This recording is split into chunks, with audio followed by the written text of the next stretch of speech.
What if I told you that one of the most unpredictable power shifts in the NBA did not come from Los Angeles, New York, or Miami, but from Boston, and that behind closed doors the Celtics may have just pulled off a negotiation that could redefine the Eastern Conference for the next decade? For months, the chatter around the league was that Kawhi Leonard's future was uncertain. Whispers linked him to destinations like Philadelphia, Chicago, or even a dramatic return to San Antonio, yet almost no one considered Boston as the team ready to strike. That was the smokescreen. While the rest of the NBA was distracted by the fallout of the Clippers' investigation and endless speculation about cap maneuvering, Brad Stevens and the Celtics front office were reportedly constructing one of the boldest deals of this century, a move that quietly became reality and has now placed Boston in the center of every conversation. According to multiple insiders, Leonard to Boston was not a last-minute swing. It was the result of a meticulous plan stretching back to early summer. Negotiations intensified after July 20th, when ownership changes and financial recalibrations gave Boston the flexibility to pursue a superstar without drowning in the punitive luxury tax. Remember, this is the same organization that trimmed what could have been a $500 million penalty down to around $220 million United States dollars, a massive reduction that positioned them to absorb a contract of Leonard's magnitude. That financial discipline opened the door for something no one believed was possible. The Celtics reportedly offered a package blending immediate value and long-term flexibility, including draft capital stretching into the late 2030s and veteran pieces that convinced Leonard's camp the franchise was serious about contending right now. It was not just money on the table, it was vision. Sources claim Leonard himself pushed for Boston once he realized the balance of power in the East could tilt instantly in his favor. At 33 years old, Leonard is acutely aware that windows close quickly. Aligning with Jayson Tatum and Jaylen Brown is not just about winning, it is about rewriting legacy. 2 Finals MVPs could suddenly become 3 or even 4, and the city of Boston, hungry for its 18th banner, offered the stage. The reaction across the league has been pure shock. Executives who dismissed Boston as capped out are now recalculating. Coaches are rethinking defensive schemes, and analysts are openly debating whether any team in the East can match the combined firepower and defensive versatility of a trio featuring Tatum, Brown, and Leonard. Imagine lineups where all 3 wings switch seamlessly, suffocating perimeter scorers while still generating 30 points apiece. Imagine a playoff series where opposing stars are forced to face one elite defender after another without relief. That is the nightmare Boston just created for the rest of the league. But here is where it gets even more intriguing. The Celtics did not just acquire a superstar, they made a statement about how the new ownership intends to operate.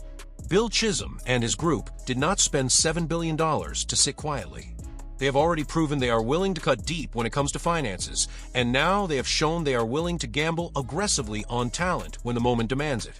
This is not a slow rebuild, it is an accelerated charge toward immediate contention, and it is sending ripples far beyond the parquet floor of TD Garden. Consider the ripple effect on free agency.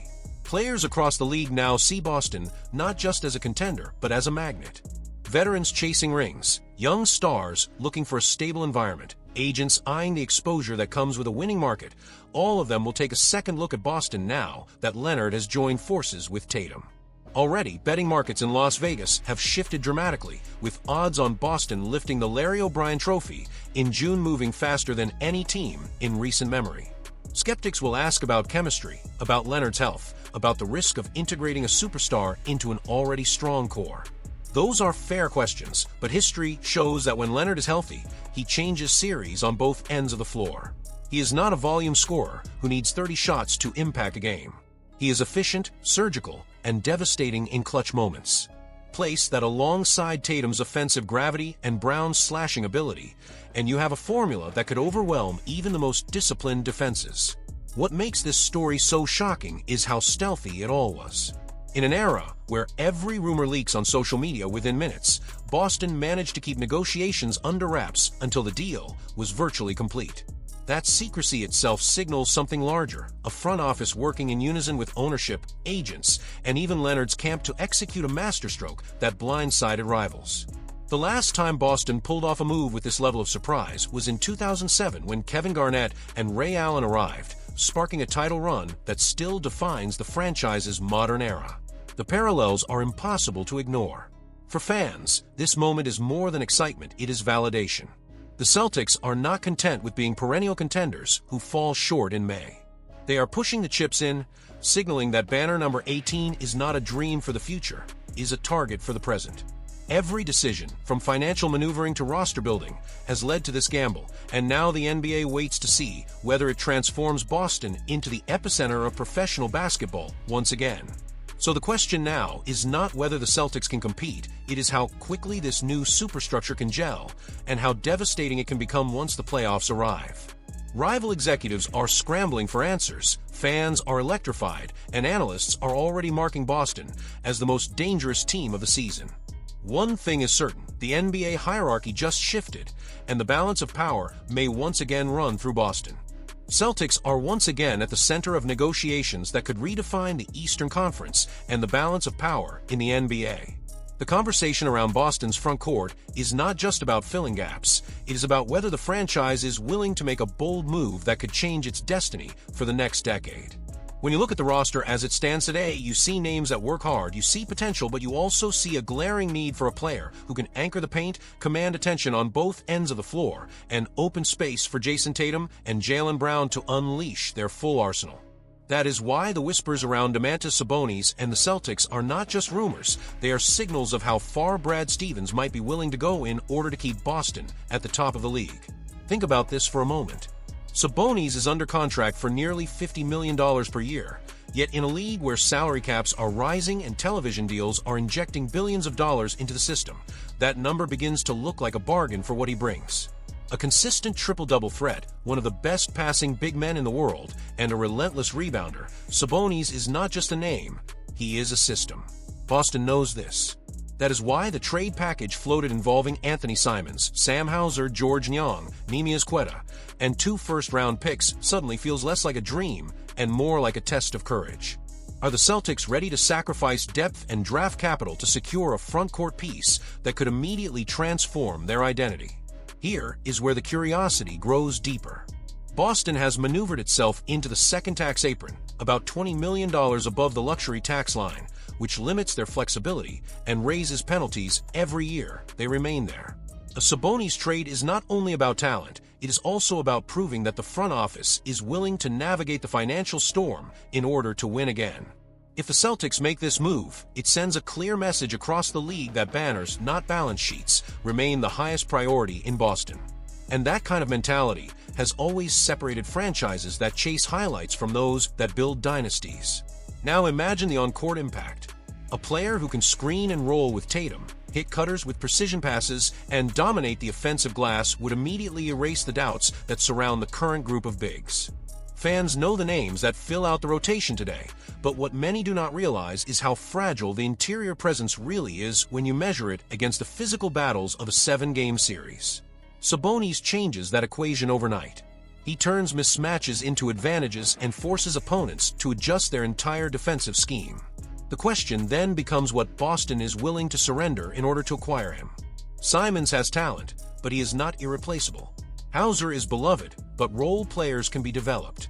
Draft picks carry mystery, but banners require certainty. Sabonis is certainty.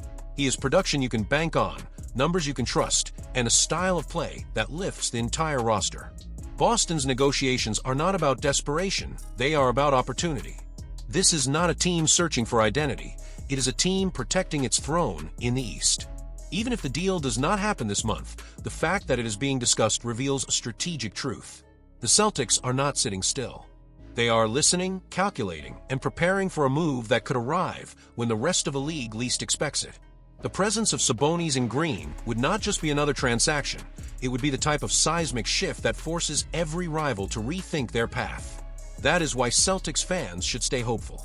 Negotiations are alive, Boston has the assets, and the willingness to push financial limits is already on the table. The only mystery is when the front office decides the time is right to strike. Celtics have once again proven that even in one of the quietest stretches of the offseason, they refuse to let silence define them. Just when the narrative seemed destined to be overshadowed by Jayson Tatum's injury timeline, an announcement broke that changed the entire atmosphere around the franchise. The organization has officially secured the future of its championship architect, Joe Mazzulla, by signing him to a multi-year extension. What makes this move so electrifying is not only the timing, but the weight it carries. It tells us something deeper about where Boston is heading and why the league needs to pay attention. The exact terms of the agreement have not been revealed in classic Celtics fashion, but the absence of numbers only amplifies the curiosity. What length are we talking about? What financial commitment has ownership made? And more importantly, what level of trust does this show in a coach who was once seen as a long shot? The fact that Brad Stevens and ownership did not hesitate to act, even in a year shadowed by Tatum's absence, reveals a strategy that extends far beyond one season. The Celtics are not planning for survival, they are planning for dynasty. Think about this. Joe Mazzulla is barely entering his 40s and already has a championship on his resume, a winning percentage north of 60%, and the distinction of being the youngest head coach to lift the trophy since Bill Russell himself. This is not just about numbers, it is about setting a tone. Boston's identity over the last 2 years has shifted from being merely the team of Tatum and Brown into being the team of Mazzulla's vision. His philosophy, built on relentless three-point volume, defensive intensity, and mental toughness, has redefined what it means to wear green and white. When a franchise signs off on an extension in the middle of an uncertain season, it is not because they are clinging to the past. It is because they are confident the system works, and that the system is the future. Brad Stevens himself confirmed that belief, describing Mazzulla not just as a coach, but as a gifted leader whose passion matches the most devoted fans.